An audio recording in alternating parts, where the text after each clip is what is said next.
I'm Scott Rouse. I'm a body language expert and analyst, and I train law enforcement in the military in interrogation and body language. Mark? I'm Mark Bowden. I'm an expert in human behavior and body language. Help people all over the world to stand out, win trust, gain credibility every time they communicate, including some of the leaders of the G7.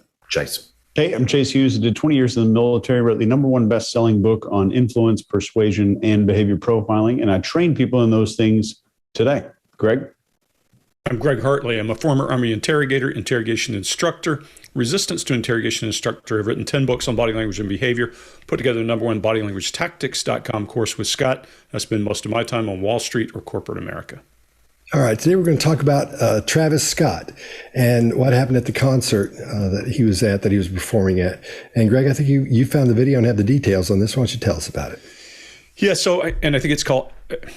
Now I'm going to make a mistake here. I think it's called Astroworld, the Astroworld Festival. That's true. And he was in a concert, and there are now 9 confirmed dead people from some crush in the concert. And there's a lot of conjecture. You know, people jump to conclusions about what's going on and whether he had any part in it and all of that kind of thing. I saw as late as today, 1 more person died. This reminds me of when I was young, the Who concert, of course, where there was the same kind of tragedy. And what we're not going to cover here is any kind of investigation. What we're not going to cover here is any of the facts of the case, because that's not what we're doing. We're going to look at his apology or his statement after this concert for any indicators that his body language is telling us that he's being honest, that he's being whatever. That's what we're here for. All right, here we go. I just want to send out prayers to the ones that was lost last night. We're actually working right now to identify the families so we can help assist them through this tough time. You know, my fans really mean the world to me, and I always just really want to leave them with a positive experience. And anytime I can make out, anything that's going on, I stop the show and, help them get the help they need, I could just never imagine the severity of the situation. We've been working closely with everyone to just try to get to the bottom of this. The City of Houston, HPD, Fire Department, everyone help us figure this out. So if you have any information, please just contact your local authorities. Everybody continue to just keep your prayers. I mean, I'm honestly just devastated, and I could never imagine anything like this just happening. And I'm gonna do everything I can to keep you guys updated and just keep you guys informed on what's going on. Love you all. All right, Chase, what do you got? This head touching is crazy. I've never seen anyone do this this much before. So I had to go back this morning, and I had a chance to look at this for a few minutes this morning.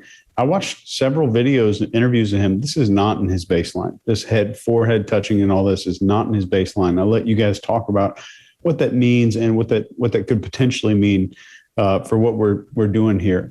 I think the insurance that you have to get to hold an event like this is probably millions and millions of dollars worth of liability insurance.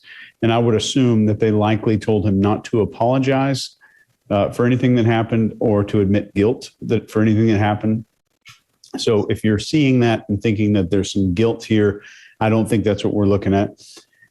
This forehead touching and rubbing is most likely self-soothing, and we don't see a lot of grief. We see some nervousness, and we see some insecurity here, and failing for words, not really knowing exactly what to say. I think he's of course, very sad this happened, but is more worried about the impromptu, uncrafted message and how it's going to be perceived. And I think this is potentially the cause of some of the insecure or self-soothing behaviors that we're seeing here. Mark, what do you think? Yeah, so I wonder about the impromptu nature of this, Chase, because when I look at the statement is quite a well-crafted statement in some ways. So, but there is, just like you're saying there's some major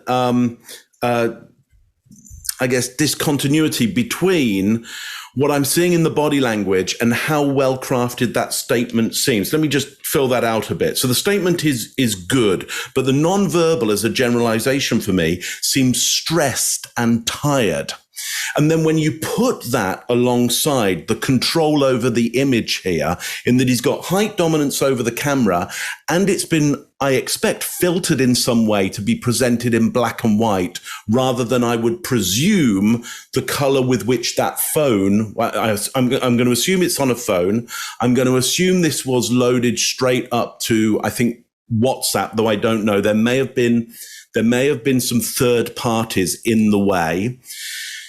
But if there is a third party in the way, or he uploaded this, I wonder why it's been converted into black and white. I wonder why that dominating position. It seems like there is some craft around perception management here, not only in the way it's constructed, the dialogue there, or the statement there, but also the visual presentation. So it rings some alarm bells for me, in that really what you want to be doing here is a fairly good statement, like I think that is, but then really not so much demonstration of the emotion there, because the focus needs to be on the victims here, in a kind of a PR 101, focus on the victims, not yourself. But he's drawing huge amounts of attention to himself and his own stress and confusion and potential tiredness. I see there. I'm honestly just devastated. That doesn't need the honestly in there. I'm just devastated would be fine. Look, in a PR 101 situation here, it would be a good statement that he's making there, but it needs to be delivered with actually way less demonstrative feeling, way less layers of application of different color and angle on it. Hope that makes sense to everybody. Scott, what have you got on this one? All right, I see what you're saying. And right out of the gate, what he's saying, he says, I want to send prayers out to the ones that was lost last night. That was verbatim what he said. So you don't send out prayers to the victims. You send them out to God, or whoever your God is, don't get me wrong, about that. And, I guess that everything would go well and those types of things. I think, in my opinion, a lot of this stuff turns inward, turns toward himself. It's a lot of focus on himself, even from what you were saying, Mark, from the angle of the camera to the, making it black and white so it looks cool. But that's his thing. He's got to look cool. He's got to do all those things. I think this whole thing with the hand rubbing his head, that could be an adapter. I'm sure it is in a way, because he doesn't know what he's going to say. And I'm sure, like you said, Chase, they've given him and said, look, don't say this, or this, and then do it. So go do that if you're going to do it. And because he has to put something out. That's the way things are these days. So he says what he's saying, and it just looks so uncomfortable, because I think he feels bad about it, but he doesn't feel, he's not connected to those people. And it was just a big old bunch of people, and he doesn't feel that connection to them, I don't think. I haven't been in the music business in a long time. I know one of the things that the artists, from what I understand, is you connect with your audience and you watch them and you listen to them. You watch Dave Grohl. He pays such close attention to his audiences. When someone starts a fight, he kicks them out. He stops the show and says, "You got to go, man." So I'm not so sure Travis was connecting with his audience the way he should, because I've seen video of everybody hollering at him to stop because there was something happening. And if he didn't see something happening and couldn't realize there was a problem, not that he would know what was going on exactly, or that people were dying, and I don't know if it was up front, I think it was out toward the gates, then how could he, so on that part of it, I'm with him. I totally get it. How the heck could he know any of that? But it seems a little bit inwardly focused on that, because he says I 8 times through the whole thing. He says I'm 3 times, and we're 3 times. He only mentions them, I think, twice in the whole thing, at the beginning and toward the end. But overall, I think he's concerned and he feels bad about it, definitely. But what can he do about it? And he doesn't feel that connection with his audience that I think a lot of performers feel. So that's my take on it. Greg, what do you got? Yes, I'm going to surprise you and tell you I've seen him perform. You would never have imagined that, probably. Where was this? Where was I was this? at Super Bowl 19, Super Bowl in 2019. How was it? Was it awesome? Yeah. I'll tell you what, I'm not surprised he can't hear anything, because the number of people who were just going crazy, I didn't know who he was. I mean, I was there for the Super Bowl, and it was a great, big halftime show with lots of folks. Was it too loud for you, Greg? Noise generated. Yeah, I'm old. So, no, the amount of noise generated by his fans was amazing. So I'm not surprised he couldn't hear what was going on in the back, number one. Number two, I think that this thing, I've known people, remember I was in construction for a long time, and people in construction are under high stress, and some people rub their forehead under stress. Now, if you give this guy a message that he's not allowed to say, this is not a guy who has been in a lot of trouble this way, then rubbing his forehead might be a way to soothe, might be a way to relax. We call those adapters or comforting gestures, whatever it is. But a lot of times people will massage those muscles in the middle of their forehead. That's just part of who they are. I will also tell you, he breaks a lot of eye contact, and you might immediately jump to that means something. But Chase, like you, I watched an Ellen interview with him. I watched one with his girlfriend, spouse, whatever you want to call her, Kylie Jenner. And I watched one other one with, I forget who it was, but in all of those, I think it was Forbes, in all of those, he breaks eye contact when he's thinking, and he breaks eye contact down and only makes eye contact when he's trying to make a point. So that's his baseline. He's kind of got a geeky laugh, and, he's just not a guy who makes a lot of eye contact. So that's not a red flag for me. This isn't. What I hear there, and I think you're right, Mark, is there's some preparation that went into it. Let's face it, when you have his amount of resource, you're going to talk to a lawyer before you say anything, or they're going to talk to you whether you want them to or not. And I think what we're seeing here is exactly that. They've given him some prepared things to say he's trying to get out, but he's also trying to get out whatever it is he wants to say, and that stress is causing him to do a lot of this. So I see genuine. I think we're probably seeing, what he has to deliver with some preparation. That would be the way I would put it. That's it. Excellent. That's what I got.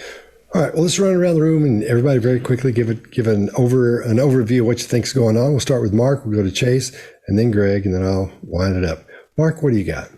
Yeah, best I can say about this is it's a little bit of a PR misstep. I mean, not to minimize what's happened here in terms of the casualties and the deaths and the tragedy here. It then turns into a PR misstep for me because there's too much gloss, essentially, or work been done on the imagery here, too much presentation of emotion here, whether it's real or not. I think it's most likely real, but a little bit big for this situation.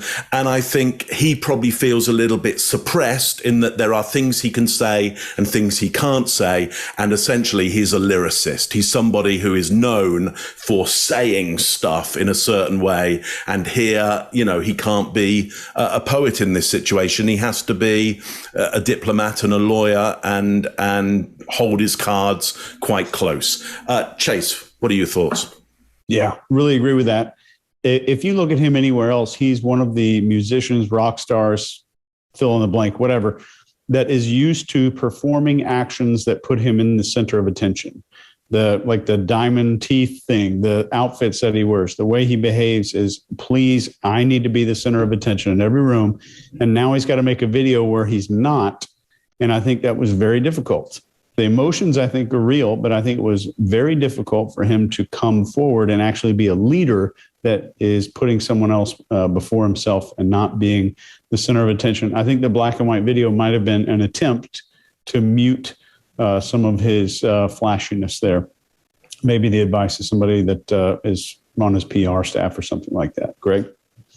Yeah, I think, again, I see him trying to deliver a message. Probably has a lot of things rolling in his head, more than one tape running, because what he wants to say, what he's been told not to say, and that's creating stress, and it makes him, rub his forehead. Whether that's good or bad for his PR, don't know. I mean, does it connect with the people it needs to connect with? When you have the kind of money that's involved in this and the kind of inevitable lawsuits that are going to come as a result of this, I think I read yesterday there are already 16 or 18 lawsuits, then you're under high duress. And this is not a guy who's been in that situation, I would think, many times. And, he does want to connect with the people who support him and that kind of thing. And I guarantee he's had some coaching, whether he sought out the coaching or not. That's what I got. I think he's mostly honest. Scott? All right, I agree with you guys. We're seeing high stress. That's the thing. And again, I think you guys are right. We're seeing he's getting the idea across, but he doesn't know specifically what he's going to say, but he's got to cover specific. They said, cover these things as you talk about, but do not say this. I think that was might have been the most training he got. I don't know how long after, do we know how long after this happened that he's doing this? Is it at that show? I didn't check that. No, it wasn't at the show, I'm pretty sure. Okay. I thought maybe it was afterwards. But I think we're just seeing a lot of stress, and we're seeing all the things we should see in somebody is in that situation. So if somebody thinks, oh, doesn't really feel the grief there, even though we're not seeing a whole lot of grief muscle, we're seeing a lot of stress there. I think we're seeing stress from all the things that have happened at the show. And if he's got information, dude, we're going to get sued. We're going the hole on this one. I think that might be what we're seeing as well. So I think everything is real. Looks all the way it should to me. Everybody good? Yeah. Good. All right, good. If you like what we're doing, please subscribe. Just hit that little red thing down there, and you'll become a panelist. Just like all the people that are subscribers, they become panelists. It's not that you're any more special than anyone else, but we do read your emails, and we do reply to the ones who are panelists a lot faster than we do to a non-panelist. How's that sound? That sounds I would bad. say they are more special Yeah. to us. I think you might be right. I like them more. Me too. Okay. The shinier, the glossier. That's true. All right. I'll see you guys next time. See you all.